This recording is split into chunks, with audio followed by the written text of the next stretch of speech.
When it comes down to accounting versus finance, which is the better path for you to choose? Well, at the North Carolina CPA Society Business and Industry Conference, Chris Word and I got back on stage and we had the debate out on stage. Now, Chris and I did a video a couple of years ago where we talked about that same topic, and Chris talked about accounting, I talked about finance, and we talked about which path was really the better one to pursue. And we did a refresh of this because so much has changed between Chris's professional career and my professional career.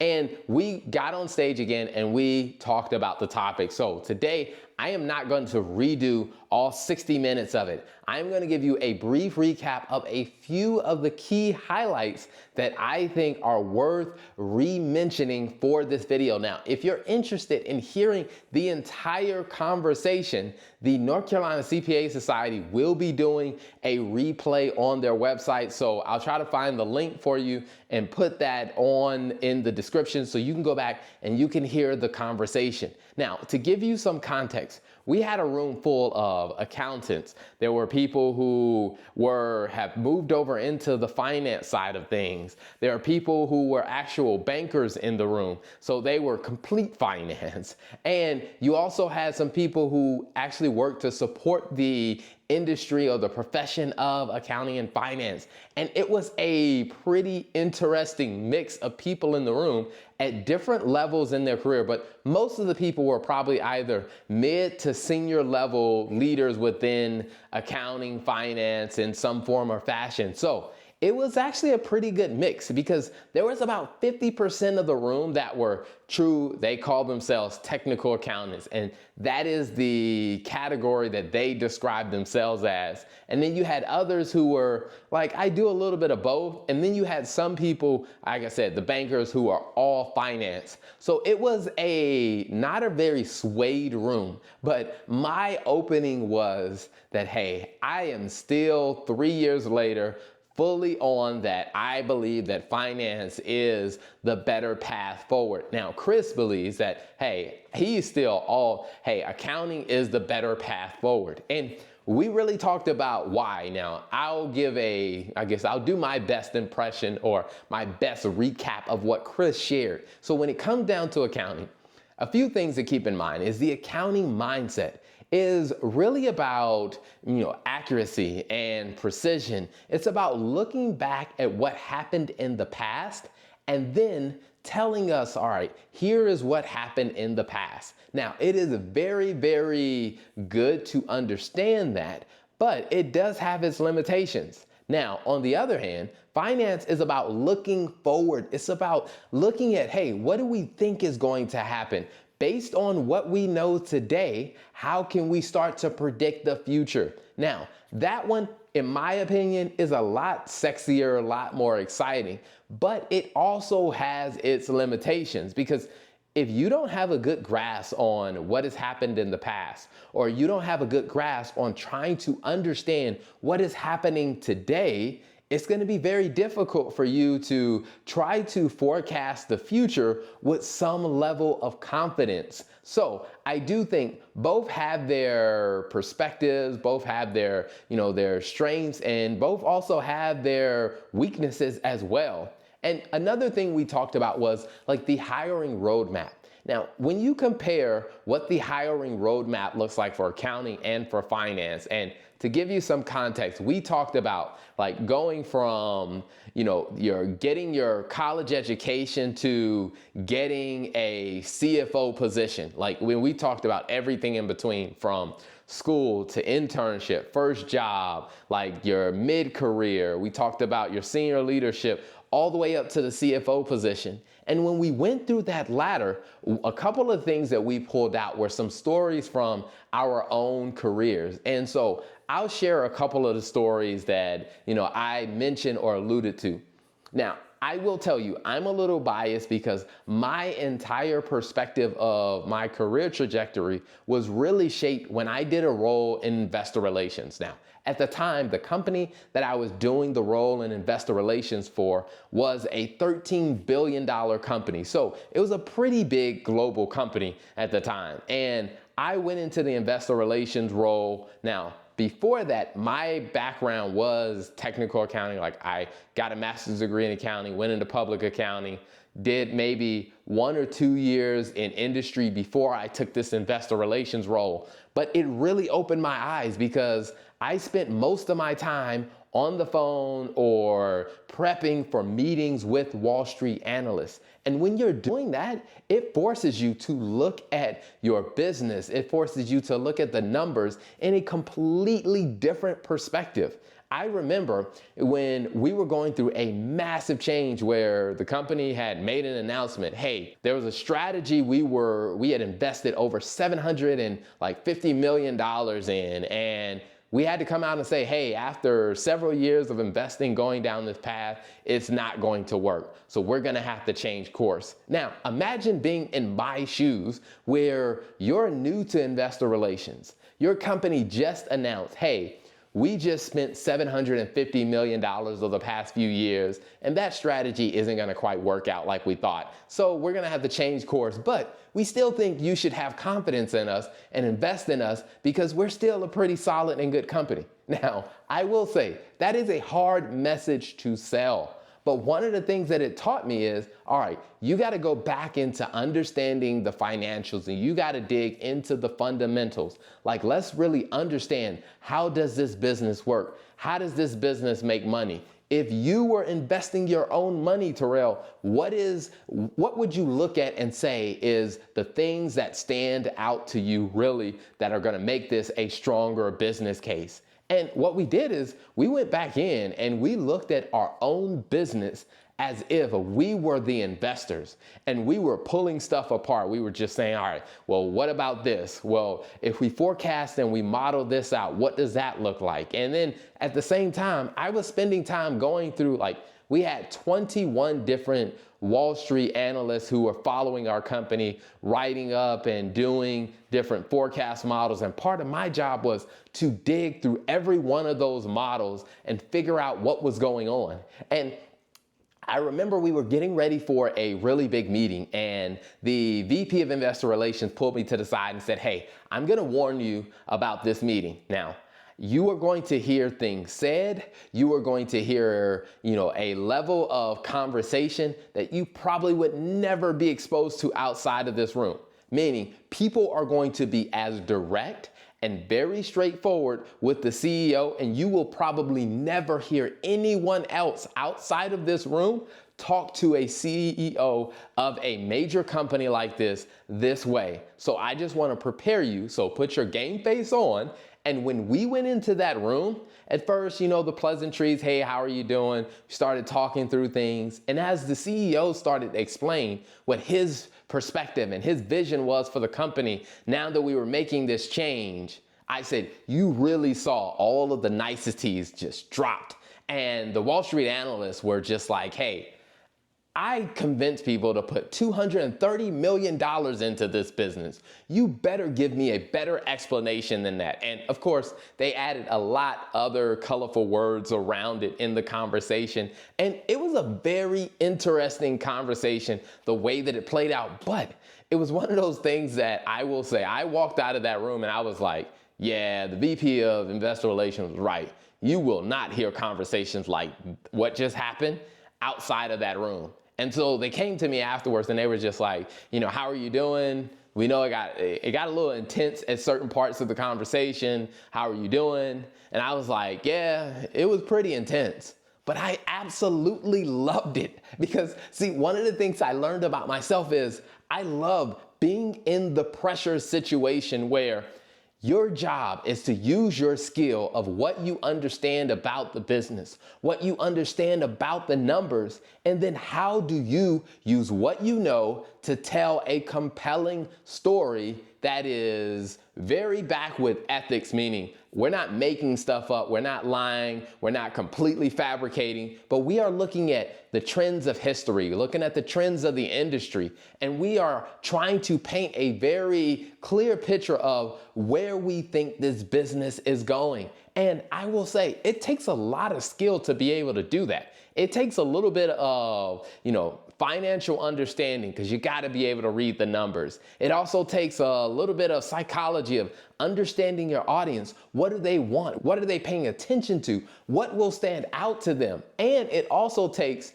an art of communication, like being able to take your ideas from your head and put it into words, whether that is written or whether that is verbal, and being able to convey that to other people in a convincing way. For me, I realized this is where I wanted to be. And I would say from that point on, I did a lot of what you would probably call FP&A or financial strategy type of roles, because that's where I felt like added the most value. Now, every now and then I would jump back over into a technical accounting role because there were some things that I needed to understand about technical accounting.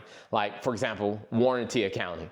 Warranty accounting in the company that I was at was a really big thing. Now, I will say, unless you've actually gone into warranty accounting and actually have looked and understood the accounting of it, you probably won't fully understand it. And so I went into back and forth between accounting roles as well as, in finance roles. But my purpose of going into the accounting roles was to get enough of the understanding of some of the technical topics that I could be a better finance leader. I can be a better finance professional. And so that is the perspective that I bring into this, which is why I am very, very heavily leaning into the finance track or the finance path to getting to the CFO position or leadership positions. Like in my case, I run my own practice. Now, we do bookkeeping, CFO work for law firms, mainly. I would say 70% of our business are law firms. But the biggest thing that I spend my time on is how do we use the numbers and the information, our understanding of the industry, and then how do we help our clients make better business decisions based on what we know. And to me, that is an amazing place to be.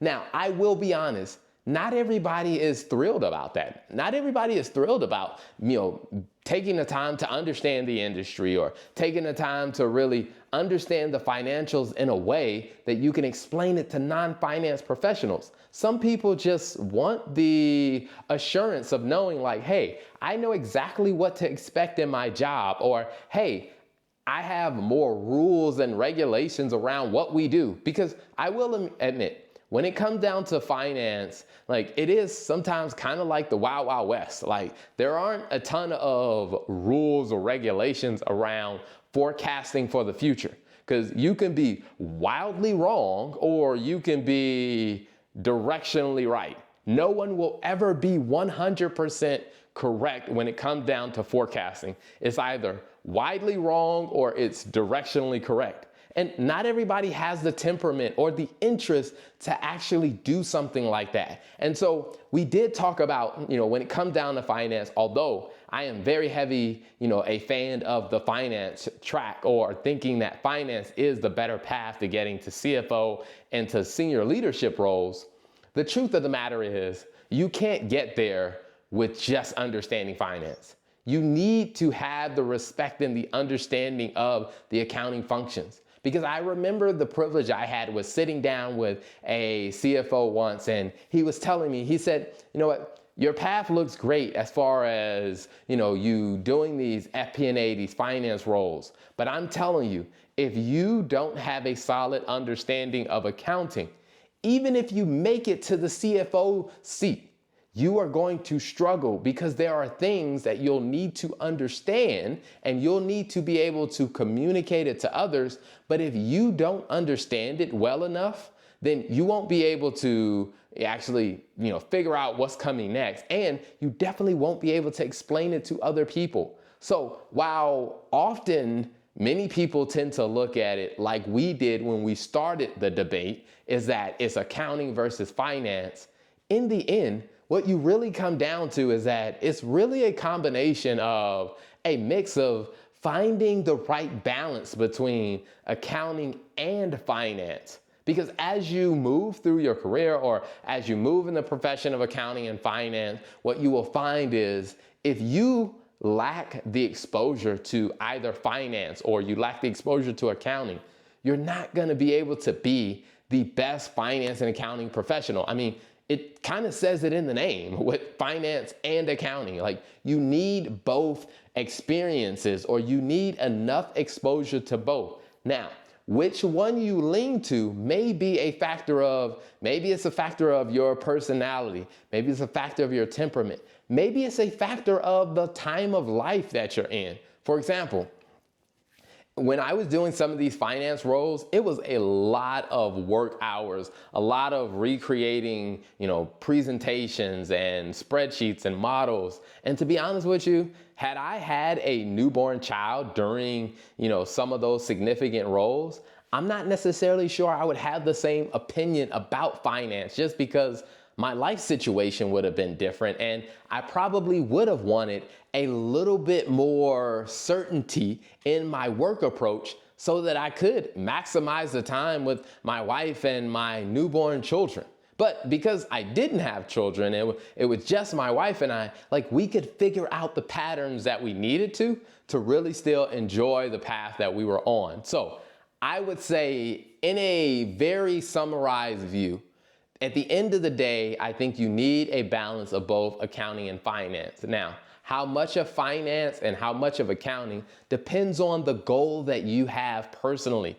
And I would say it also depends on your temperament, because someone in the room asked a question of, hey, what do you recommend are some of the traits of people who can be successful in a role like investor relations or be successful in a role like finance and FP&A? And I said, it varies, but here's something very, very obvious that I will say is that if you're the type of person who does not like to be wrong, I would tell you finance is probably not for you.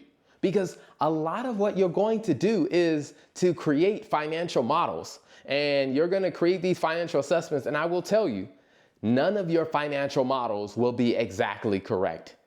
As I said before, they'll either be very wrong or they'll be directionally correct. And as a professional, you got to ask yourself, are you willing to accept that reality? Because if it just drives you crazy that you can't tie everything out to the penny, then you probably won't lean towards finance. You probably need enough of the finance experience to understand it, but I wouldn't recommend you lean towards really staking your career path in finance, because that's just not going to work for you. Now, on the other hand, if you're a person, you're just like, hey, I prefer to round. I don't want to be searching everything down to the nearest dollar or the nearest tenth or hundredths or whatever it is. I don't like having to follow these rules step by step, like the gap and all these rules. If that's not your jam, then I would say probably being a technical accountant is probably not the best path for you, because a lot of the job revolves around that. So the accounting and the finance role has their great opportunities, but they also have their challenges and they also have their unique personalities that I would say, if these type of things, these type of scenarios do not sit well with you, then it's probably not the path for you. But the last thing that I will say is, when it comes down to it, the best thing that you can do as a leader, and this is something that we do in my organization, is you want to make sure that you're giving the people in your organization the exposure to both.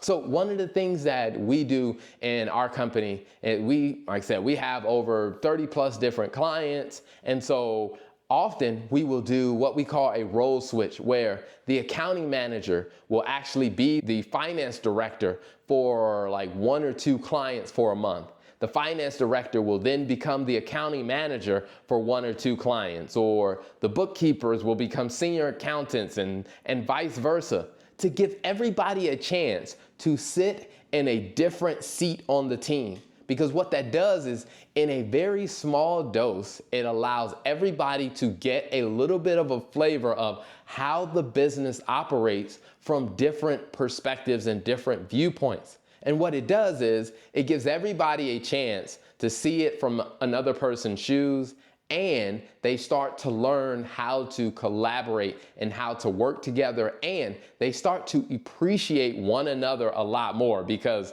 the accountant who's sitting in the finance director role, a lot of the stuff the finance director does is overwhelming for the accounting manager. A lot of the stuff that the accounting manager does is probably overwhelming and unpleasant to the finance director. But by having to do it for at least 1 month, they start to gain more appreciation for each other. It improves the culture, plus it improves the more well-roundedness of our professionals. As I said, we did an entire talk where Chris and I went back and forth about accounting versus finance, and we talked about how to bridge the gap between the two, and we gave some really good advice and answered some questions in the room. So if you're interested, go over to the NCCPA Society, and I will say they'll be doing a replay there, and I think it'll be well worth the listen. So thanks for tuning in. Thank you for tuning in to another episode of the Finance and Accounting Show.